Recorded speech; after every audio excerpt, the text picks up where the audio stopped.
Melanjutkan kisah seseorang bernama Nasruddin dari Timur Tengah yang mencari jarum yang hilang. 5 pintu menuju kebahagiaan dan keindahan. Pintu pertama adalah tentang membanding-bandingkan.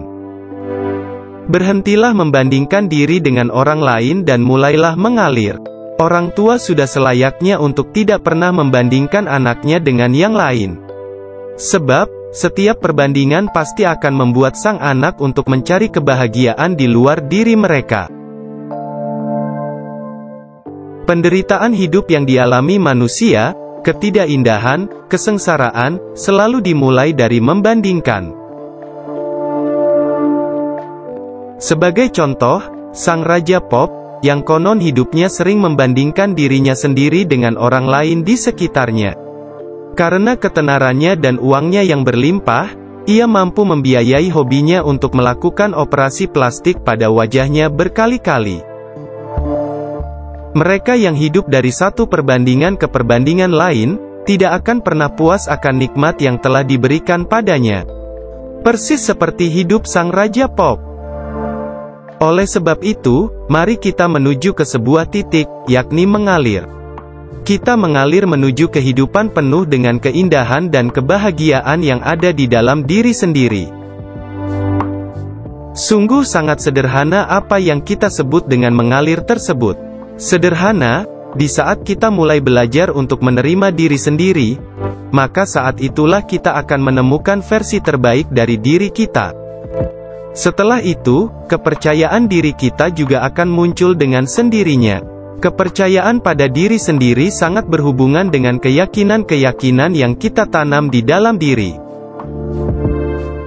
Tidak ada kehidupan yang paling indah kecuali dengan menjadi diri sendiri. Itulah bentuk keindahan yang sesungguhnya. Pintu kedua untuk menuju hidup yang penuh dengan keindahan dan kebahagiaan adalah memberi. Gede Prama mengatakan bahwa sebab utama kita berada di atas bumi adalah untuk memberi. Ia juga berkata bahwa jika kita masih ragu untuk memberi, maka yang harus kita lakukan adalah terus memberi lebih banyak. Ia mencoba menerangkan bahwa hidup ini terdiri dari 3 tangga emas kehidupan. Yakni, aku berniat baik, aku berbuat baik, dan aku baik. Saya berniat baik, saya melakukan yang baik, dan saya menjadi orang baik. Kita bisa melakukan hal-hal baik tersebut, apabila kita berkonsentrasi pada hal memberi. Memberi tidak harus selalu dalam hal materi.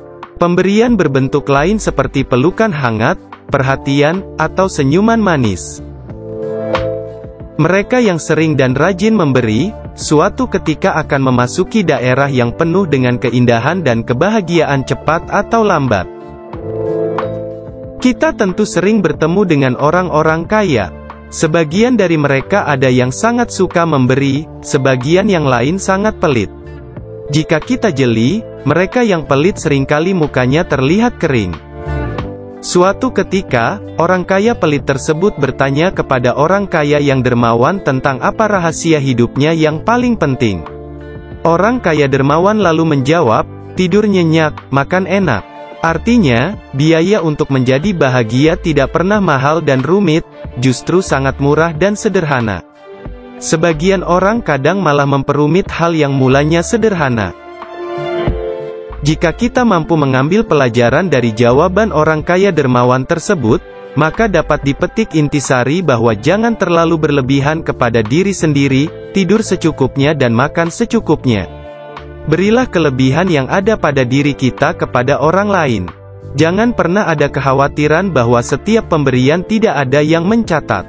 Hiduplah seperti petani, mereka menanam apa yang di kemudian hari akan mereka berikan kepada orang-orang lain yang membutuhkan. Pintu ketiga ialah cahaya yang sinarnya berawal dari gelapnya hidup kita. Semakin gelap hidup kita, maka semakin terang cahaya kita di dalam. Cobalah perhatikan, cahaya bintang di malam yang sangat tampak cahayanya jika langitnya gelap. Begitupun lilin di dalam ruangan, cahayanya akan terang jikalau ruangan tersebut gelap gulita. Artinya, Semakin kita dihadapkan dengan berbagai macam masalah atau cobaan hidup, maka akan semakin bercahaya kita di dalam. Jika suatu ketika kita mempunyai atasan yang diktator, belajarlah dari hal itu. Ia sengaja dikirim untuk kita agar kita mengenal tentang arti kebijaksanaan. Mereka yang lulus dari universitas mengalami kesulitan, pada akhirnya pasti menemukan arti keindahan dan kebahagiaan dalam hidup. Semakin banyak rintangan dalam hidup yang kita lalui, maka akan semakin bercahaya hidup kita dari dalam. Mengutip perkataan dari sufi terkenal, Jalaluddin Rumi, semuanya sudah dikirim sebagai pembimbing kehidupan dari sebuah tempat yang tak pernah terbayangkan. Tak hanya orang kaya saja yang berguna, orang miskin pun berguna.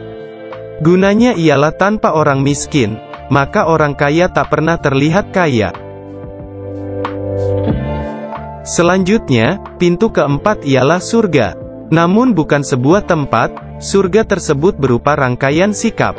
Jika kita melihat hidup hanya dipenuhi dengan godaan dan berbagai kesulitan, maka kita tak akan bertemu neraka setelah mati, tapi kita sudah di neraka saat itu.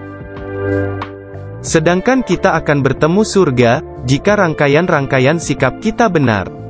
Rangkaian sikap tersebut diawali dari berhenti khawatir terhadap segala hal dan yakinkan diri sendiri bahwa semuanya akan baik-baik saja.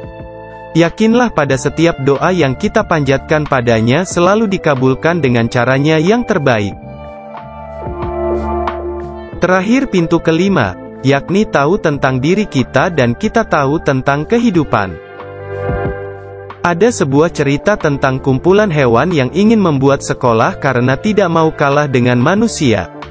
Semua hewan tersebut kemudian ikut kursus dan diajari bagaimana cara berenang, berlari, dan terbang. Namun apa yang terjadi? Setelah 11 tahun berjalan, hewan-hewan tersebut akhirnya merasa lelah. Serigala tetap hanya bisa berlari-lari, ikan tetap hanya bisa berenang, dan burung hanya bisa terbang. Tak satu pun dari mereka mampu mempelajari keahlian-keahlian yang lain. Dari pengalaman itu, akhirnya semua hewan mengambil sebuah kesimpulan. Kesimpulannya adalah, mereka harus tahu diri. Ikan mesti tahu diri kalau mereka hanya bisa berenang, burung harus tahu diri hanya bisa terbang, dan serigala tahu diri hanya bisa berlari saja.